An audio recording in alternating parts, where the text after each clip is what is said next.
Proclamación del Santo Evangelio de Jesucristo según San Juan. En aquel tiempo, Juan se encontraba de nuevo allí con dos de sus discípulos. Fijándose en Jesús que pasaba, dice: «He ahí el Cordero de Dios». Los dos discípulos le oyeron hablar así y siguieron a Jesús. Jesús se volvió y al ver que le seguían les dice: «¿Qué buscan?». Ellos le respondieron: «Rabí», que quiere decir maestro, ¿dónde vives?». Les respondió: «Vengan y lo verán». Fueron pues, vieron dónde vivía y se quedaron con él aquel día. Era más o menos las 4 de la tarde. Andrés, el hermano de Simón Pedro, era uno de los dos que habían oído a Juan y habían seguido a Jesús. Este se encuentra primeramente con su hermano Simón y le dice: «Hemos encontrado al Mesías», que quiere decir Cristo, y le llevó donde Jesús. Jesús, fijando su mirada en él, le dijo: «Tú eres Simón, el hijo de Juan. Tú te llamarás Kefas», que quiere decir piedra. Palabra del Señor.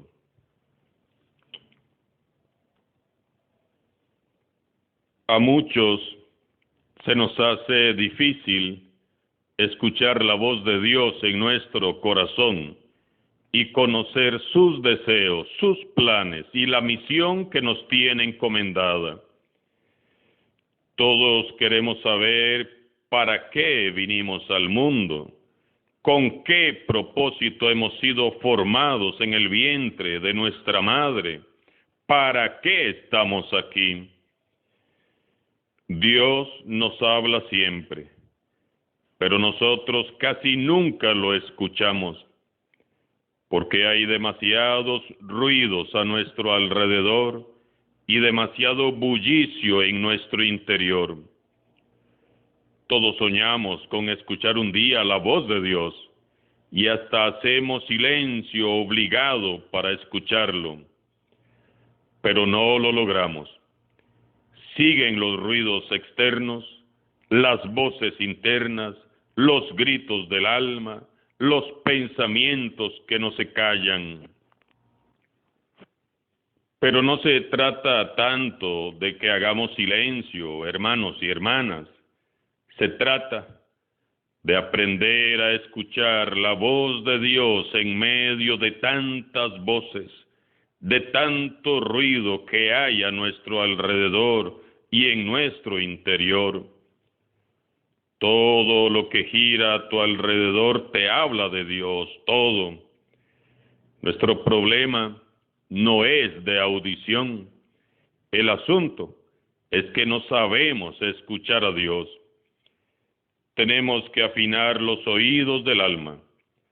Tenemos que concentrarnos para escuchar su dulce voz llamándonos, como cuando Jesús llamó a Juan, a Andrés y a Simón Pedro. Dios nos llama a ser alguien. Todos estamos llamados a ocupar un lugar que solo nosotros podemos ocupar, a escribir una página en la historia que solo nosotros podemos escribir. Y Dios nos llama de muchas maneras. Él nos habla en los acontecimientos diarios que suceden a nuestro alrededor, nos habla en la naturaleza, en su palabra, en la oración. Y el llamado de Dios no es un llamado a hacer, sino un llamado a ser.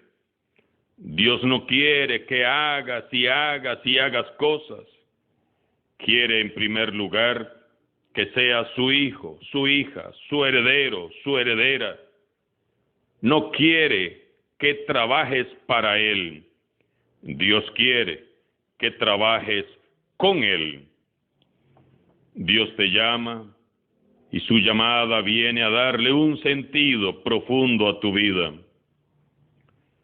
Estás aquí en este mundo, no por casualidad ni por accidente. Estás aquí porque desde la eternidad Dios te llamó para transformar el mundo. Este es el llamado que nos hace Dios. Tenemos que revisar con seriedad si somos sordos en realidad o es que no hemos aprendido a escuchar a Dios. ¿Cuál es la voz que acostumbras a escuchar? ¿La voz de Dios que te llama? ¿O esa voz interna que te dice que no sirves para nada? ¿Escuchas la voz de Dios que te ama? ¿O esa voz que te dice que no tienes nada bueno que aportar, que estorbas?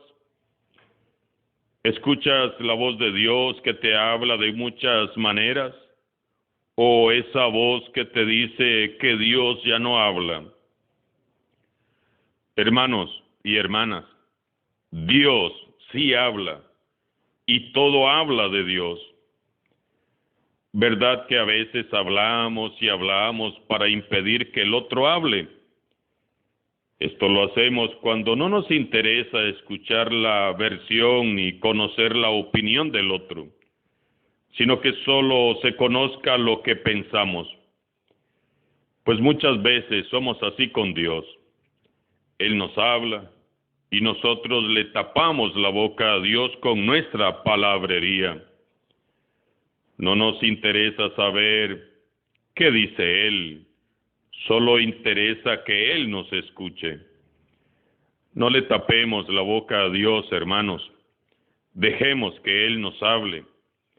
No le pongamos excusas ni justificaciones.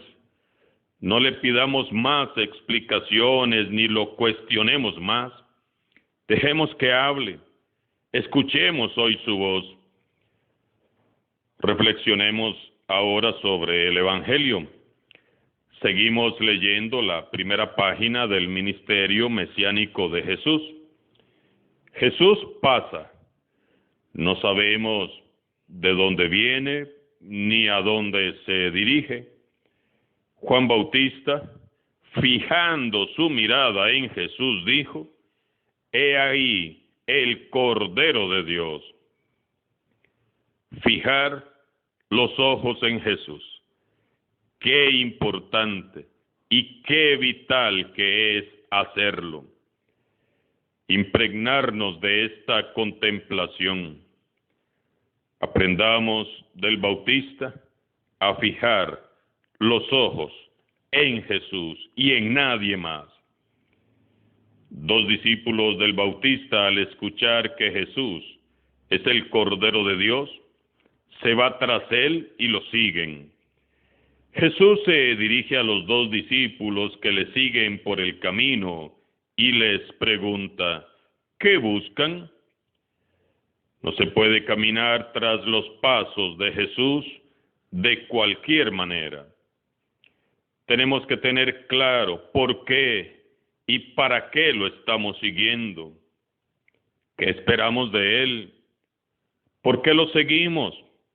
¿Qué andamos buscando?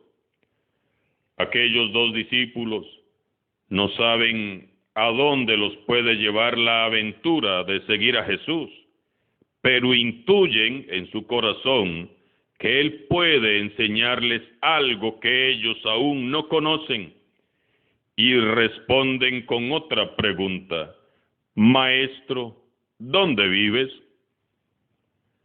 Los dos discípulos no buscan en Él grandes doctrinas, quieren que les enseñe dónde vive, cómo vive, para qué vive. Veamos qué hermoso. Andrés y Juan se acercan a Jesús porque quieren que Él les enseñe a vivir. Aprender a vivir como Jesús es tan vital como aprender a escuchar a Dios. Y para aprender a vivir como Jesús, hay que pasar tiempo con Él. Muchas veces pretendemos conocer a Jesús sin estar con Jesús. Hay que sacar tiempo para estar a los pies del Maestro. Vemos también cómo después de aquel encuentro tan inolvidable fue que Juan recuerda hasta la hora. Eran como las 4 de la tarde. Andrés corre a buscar a Simón, su hermano, a quien Jesús llama Kefas, Pedro, y a quien confía la dirección de la iglesia. En nuestra iglesia hacen mucha falta discípulos como Andrés. En la iglesia y fuera de ella son bastantes las personas que viven hoy perdidos en el laberinto de la vida, sin camino, sin rumbo y sin orientación, sin hallarle sentido a su existencia, y necesitan de un Andrés que les anuncie que en Jesús hay vida, hay esperanza, hay perdón. Para todos ellos, para los tristes, los deprimidos, para los que se sienten solos, encontrarse con Jesús puede ser la mejor de las noticias. Para ellos son necesarios muchos discípulos jubilosos como Andrés, que corran extendiendo las buenas noticias de Dios. Es lo que la Escuela de Evangelización San Andrés trata de hacer en todos los países del mundo en donde nos encontramos, incluida nuestra diócesis guanacasteca. No basta con escuchar a Dios, ni con saber qué es lo que nos pide. Hay que actuar. Afuera hay muchas personas que esperan que vayas a anunciarles las buenas noticias, que transforme sus vidas. No nos hagamos los sordos. El encuentro con Jesús nos llena siempre de alegría y le da sentido a toda nuestra vida. Él nos enseña a vivir. El mejor libro de superación se llama Evangelio. En este nuevo año deberíamos de hacernos el propósito de consultarlo a diario, con fe, con oídos abiertos y con la disponibilidad de decir siempre: habla, Señor, que tu siervo escucha. Les propongo que en lo que resta de esta semana seamos ese Andrés para alguna persona que esté triste, sola, desamparada o deprimida. Anunciemos esta semana a Jesús. Dios nos ha hablado muy claro, y a todas las escuelas de evangelización San Andrés en el mundo entero, sigamos buscando Pedros que amen mejor y sirvan mejor y prediquen mejor que nosotros, para traerlos a los pies de Jesús, el Maestro. Alabado sea Jesucristo, sea por siempre bendito y alabado.